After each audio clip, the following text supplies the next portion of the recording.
There's a silent killer in relationships that no one talks about. It's not cheating. It's not arguing. It's not even falling out of love. It's something so subtle, so gradual, that by the time you notice it, you're already psychologically destroyed. And the worst part, you participated in your own destruction without even knowing it. Let me ask you something. Have you ever noticed how with certain women you felt like you could conquer the world, but with others, you could barely get out of bed? How with one girlfriend you were confident, ambitious, unstoppable, but with another you became anxious, doubtful, constantly second-guessing yourself? That's not coincidence. That's not you going through phases. That's the hidden manipulation I'm about to expose. And once you see it, you'll never unsee it. Here's the truth nobody wants to admit. When you enter a relationship with a woman, you're not just choosing a partner. You're choosing who you'll believe yourself to be for the next several years of your life. You're literally handing over the remote control to your self-esteem, and most men don't even realize they've done it until they're already reprogrammed. Think about this. You can be the CEO of a Fortune 500 company, have thousands of employees calling you sir, making million-dollar decisions before lunch, but after 3 years with the wrong woman, you'll be apologizing for breathing too loud. You'll go from commanding boardrooms to asking permission to see your own friends. How does this happen? How does a grown man successful in every other area of life become a shadow of himself in his own home? It starts with something so small you'd laugh if I told you. A look. Just a look. The way she glances at you when you're telling a story at dinner. That slight eye roll when you're excited about something. The way her face changes when you walk into the room, not lighting up, but dimming like someone just turned off a switch. These micro-expressions are doing more damage to your psyche than 1,000 arguments ever could. Your brain is constantly scanning for feedback about your value, and the person you're closest to becomes your primary source of data. It's biological. We evolved in tribes where our survival depended on our social standing. Being rejected by the group meant death, so our brains are hardwired to constantly monitor how others, especially those closest to us, perceive us. And when the person sharing your bed looks at you like you're a disappointment, your nervous system interprets that as an existential threat. Here's what's really happening on a neurological level. Every time she shows disappointment, contempt, or indifference, your brain releases cortisol, the stress hormone. But it's not just stress. Your dopamine production decreases, your testosterone drops, your serotonin levels plummet. You're literally being chemically reconfigured by her perception of you. Over months and years, this rewires your neural pathways. You start to internalize her view as objective reality. The most insidious part, it happens below your conscious awareness. You don't think, my wife doesn't respect me, therefore I'm worthless. Instead, you just start feeling worthless, and you assume it's because you are worthless. You start attributing it to external factors. I'm just tired. Work is stressful. I'm getting older. But the real cause is that you're living with someone who sees you as less than, and your brain is accepting her assessment as fact. Let me tell you how this manipulation actually unfolds, because there's a predictable pattern that I've seen destroy thousands of men. It starts during the honeymoon phase. She looks at you like you're a god. Every word you say is fascinating. Every joke lands perfectly. Your confidence soars because you're seeing yourself through her adoring eyes. You feel invincible because she makes you feel invincible. This is the setup. Then gradually things shift. Maybe you lose a job or a business venture fails, or you're just going through a rough patch. Normal life stuff. But watch how her perception changes.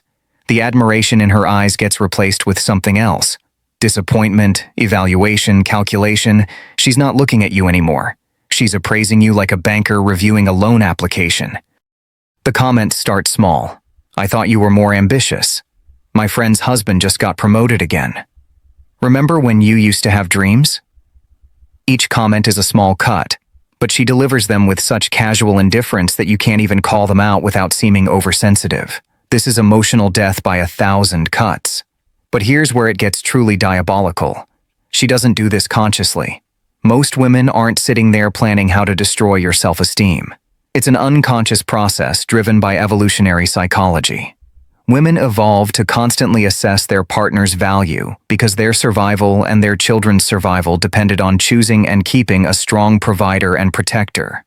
When she perceives your value dropping, her attraction drops, her respect drops, and she can't help but communicate that through every interaction.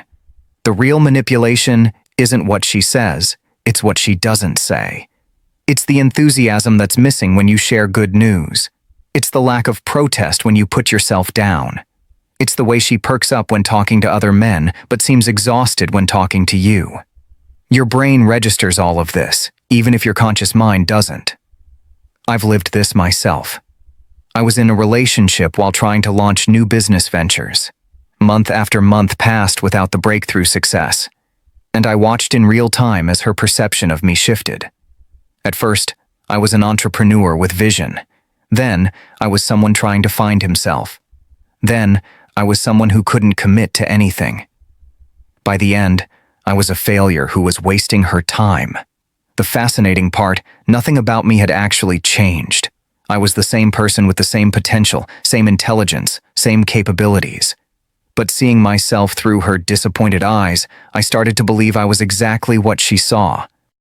A loser going nowhere. My performance in every area of life declined because I had internalized her assessment as truth. Here's what most men don't understand. Your achievements, your actual objective success, matter less for your self-esteem than how the woman you're with perceives those achievements. You could cure cancer, but if she responds with, "That's nice, honey," while scrolling through her phone, you'll feel like you accomplished nothing. Conversely, you could have a completely ordinary job, but if she looks at you with genuine admiration and respect, you'll feel like a king. This is why so many successful men end up in therapy, confused about why they feel so empty despite their achievements. They've climbed every mountain, reached every goal, but the person they share their bed with looks at them like they're nothing special. And that look, that absence of admiration, poisons everything else. The manipulation becomes a self-fulfilling prophecy. She sees you as less than, which makes you feel less than, which makes you act less than, which confirms her perception that you are less than. It's a downward spiral that's almost impossible to escape once it starts, because trying harder just looks like desperation, which further lowers your value in her eyes. Some women are masters at this manipulation. They know either consciously or instinctively how to use validation as a weapon. They'll build you up when they want something, withdraw approval when you don't comply. They'll compare you to other men, not directly, but through stories and observations that make you feel inadequate. They'll act supportive in public, but undermine you in private. They'll make you feel like you're never quite good enough, keeping you in a constant state of trying to earn their approval. The most dangerous ones are those who start by inflating your ego to astronomical levels. They make you feel like you're the most amazing man who ever lived. They feed your narcissistic needs, tell you everything you want to hear about yourself. You become addicted to their validation like a drug. Then once you're hooked, they start withdrawing it. Suddenly, you're not so special. Suddenly, you need to earn what was once freely given. You'll do anything to get back to that initial high, but it never comes. You're chasing a ghost, and they control the supply. This dynamic is particularly brutal for men because we're socialized to derive our worth from our utility and achievements. When the person closest to us signals that we're not achieving enough, not providing enough, not being enough, it strikes at the very core of our identity. We don't just feel like we're failing at relationships. We feel like we're failing at being men. The small signals are the worst. The way she sighs when you're talking about your day. The way she lights up when texting someone, but looks bored when you enter the room. The way she used to brag about you to her friends, but now makes little jokes at your expense. The way she used to ask for your opinion, but now makes decisions without consulting you. Each signal is too small to confront directly, but collectively, they're reprogramming your entire sense of self. And here's the kicker. If you try to address it, you're labeled as insecure, needy, oversensitive. I didn't say anything wrong. You're imagining things. Why are you so defensive? This gaslighting makes you doubt your own perceptions, making you even more dependent on her version of reality. You start to think maybe you're too sensitive, maybe you're imagining things, maybe the problem is you. The tragedy is that many men don't realize what's happening until it's too late. They spend years, sometimes decades, slowly being programmed to see themselves as inadequate. They accept smaller and smaller portions of respect and affection, grateful for whatever crumbs they receive. They forget what it feels like to be genuinely valued, genuinely desired, genuinely respected. I've talked to men who've been married 20, 30 years, and they describe themselves in terms their wives use. I'm not very handy around the house. I'm terrible with money. I don't have much ambition. When you dig deeper, you find these aren't objective truths. These are his wife's opinions that he's internalized so completely, he thinks they're his own thoughts. Let me share something most people never discuss. Women often gather with their friends and dissect their relationships like surgeons examining a patient.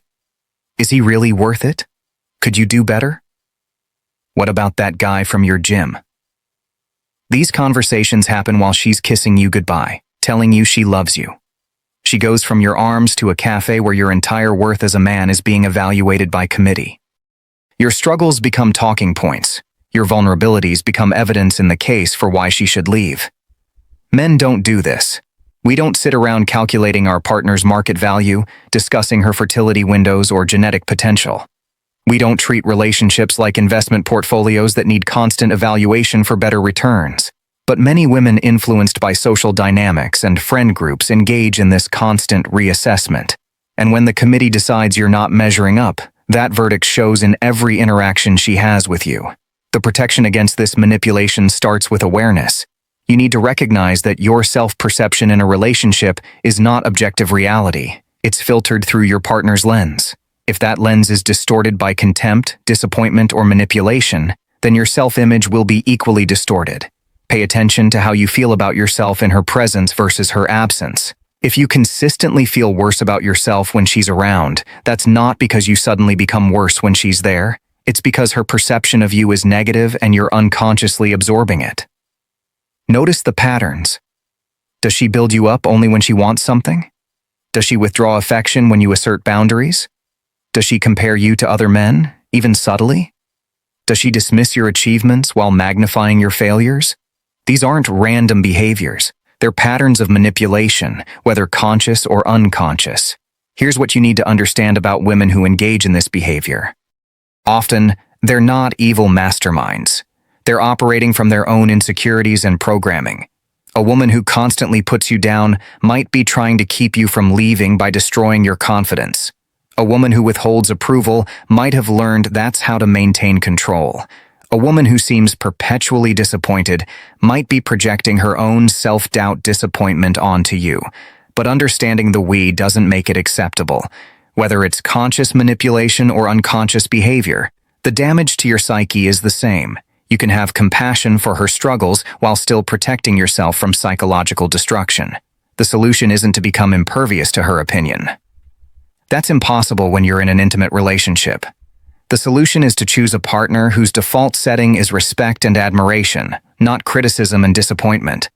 A woman who sees your potential even when you're struggling, who believes in you when you don't believe in yourself, who builds you up rather than tears you down. This doesn't mean she should never criticize or challenge you. Healthy relationships require honesty, but there's a vast difference between constructive feedback from a place of love and constant erosion from a place of contempt. One helps you grow, the other makes you shrink. If you're currently in a relationship where you feel constantly diminished, you have 3 options. First, address it directly. Tell her how her behavior affects you, not accusingly, but honestly. When you react that way, I feel dismissed. If she cares about you, she'll want to understand and adjust. If she dismisses your feelings or turns it back on you, that tells you everything you need to know. Second, you can try to rebuild your self-esteem independently. Seek validation from other sources, your work, hobbies, friendships. This is difficult because she's still your primary emotional environment, but it's possible to create psychological boundaries even within a relationship. Third, and sometimes necessarily, you leave because staying with someone who consistently makes you feel worthless is a form of self-harm. You're choosing to subject yourself to psychological damage every single day. No relationship is worth the destruction of your self-worth. The men who thrive in relationships are those who understand this dynamic and choose partners accordingly. They don't just look for physical attraction or surface compatibility. They look for women who genuinely admire them, who see their value even in their imperfections, who want to build them up rather than break them down. These men also maintain strong boundaries. They don't tolerate disrespect even in small doses. When they sense their partner's contempt or disappointment becoming chronic, they address it immediately. They understand that respect is not optional in a relationship, it's foundational. Without it, everything else crumbles. Here's a hard truth many men need to hear. You teach people how to treat you. If you accept disrespect, you'll get more disrespect. If you tolerate being diminished, you'll be diminished further. If you stay with someone who makes you feel worthless, you're agreeing with their assessment. You're co-signing their evaluation of your value. The most successful relationships I've observed have this in common: mutual admiration. Both partners genuinely think they got the better deal. Both feel lucky to be with the other. This creates an upward spiral where each person's high regard for the other boosts both of their self-esteems, which makes them better partners, which increases mutual admiration further. Contrast this with relationships where one or both partners feel they're settling. There's constant evaluation, constant comparison to others, constant disappointment that reality doesn't match fantasy. This creates a downward spiral where contempt breeds more contempt until both people are miserable. The hidden manipulation I'm describing thrives in relationships where the power dynamic is imbalanced, when one person believes they're doing the other a favor by being with them, when one person thinks they could do better, when one person sees the relationship as a temporary arrangement until something better comes along. In these dynamics, manipulation is almost inevitable. Men often fall into this trap because they pursue women based primarily on physical attraction, ignoring red flags about character and compatibility. They're so grateful to be with someone beautiful that they tolerate treatment they'd never accept from anyone else. They trade their self-respect for the validation of being with someone physically desirable. But here's what you learn too late. Being with someone who looks good but makes you feel bad is a prison sentence. You'll spend every day feeling inadequate, unworthy, always trying to earn what should be freely given in a loving relationship: respect, admiration, genuine affection. The antidote to this manipulation is not to become hardened or cynical about relationships. It's to become discerning, to value how someone makes you feel about yourself as much as how they make you feel about them, to recognize that a partner's perception of you will become your perception of yourself. So you'd better choose someone whose lens you want to look through. This means being willing to walk away from relationships that diminish you, no matter how attracted you are, no matter how much you've invested, no matter how afraid you are of being alone. Because being alone is infinitely better than being with someone who makes you feel like nothing. Alone, you have a chance to rebuild your self-worth. With the wrong person, you're being systematically destroyed. I've seen men transform their entire lives simply by leaving relationships where they were constantly diminished. Suddenly, they rediscover ambition, confidence, joy. They realize they weren't depressed. They were suppressed. They weren't failures. They were just seeing themselves through the eyes of someone who saw them as failures. The same man who couldn't get out of bed in one relationship becomes a dynamo in another. The same man who felt like a loser with one woman feels like a champion with another. Nothing about him changed except the lens through which he was seeing himself. That's the power of this hidden manipulation. And that's why you must be vigilant about protecting yourself from it. The most insidious aspect of this manipulation is that it often masquerades as love. I only want what's best for you. I'm trying to help you improve. I have high standards because I care. These statements might be true, but when they're accompanied by chronic disappointment, contempt, and withdrawal of affection, they're weapons disguised as concern. Real love elevates. It sees your flaws, but focuses on your strengths. It challenges you to grow, but from a foundation of acceptance, not criticism. It holds you accountable, but doesn't keep score. It wants the best for you, but doesn't punish you for not achieving it fast enough. When a woman truly respects and values you, it shows in microscopic ways. She defends you when you're not around. She speaks about you with pride, not resignation. She touches you unconsciously, a hand on your arm, a casual kiss as she passes by. These aren't calculated gestures. They're overflow from genuine affection. When this is missing, when physical and emotional distance becomes the norm, your subconscious knows you're not valued, even if your conscious mind makes excuses. If you're reading this and recognizing your own relationship, don't despair. Recognition is the first step to liberation. Once you see the manipulation, you can't unsee it. Once you understand that your diminished self-worth is not objective reality, but rather the result of psychological manipulation, you can begin to reclaim your authentic self. Start by remembering who you were before this relationship. What did you believe about yourself? What were your dreams, your ambitions, your sources of confidence? Those aspects of you haven't disappeared. They've been suppressed. They can be recovered, but only if you stop allowing someone else's perception to define your reality. Consider this. Every moment you spend with someone who makes you feel worthless is a moment stolen from a potential future, with someone who would make you feel valued. Every day you accept disrespect is a day you could have spent with someone who respects you. Every year you stay in a diminishing relationship is a year you could have spent in an elevating one. The fear of leaving, of being alone, of starting over. These fears are nothing compared to the slow death of staying with someone who makes you feel like nothing. Loneliness is temporary. Self-destruction in a toxic relationship is a life sentence you're imposing on yourself. The men who understand this hidden manipulation and protect themselves from it don't just have better relationships, they have better lives. They achieve more because they believe in themselves. They take risks because they have confidence. They pursue their dreams because they don't have someone constantly telling them through words or actions that they're not capable. Your choice of partner is one of the most important decisions you'll ever make. Not because of the life you'll build together, but because of who you'll become in their presence. Choose someone who sees your value even when you can't. Choose someone whose default setting is admiration, not evaluation. Choose someone who makes you feel more like yourself.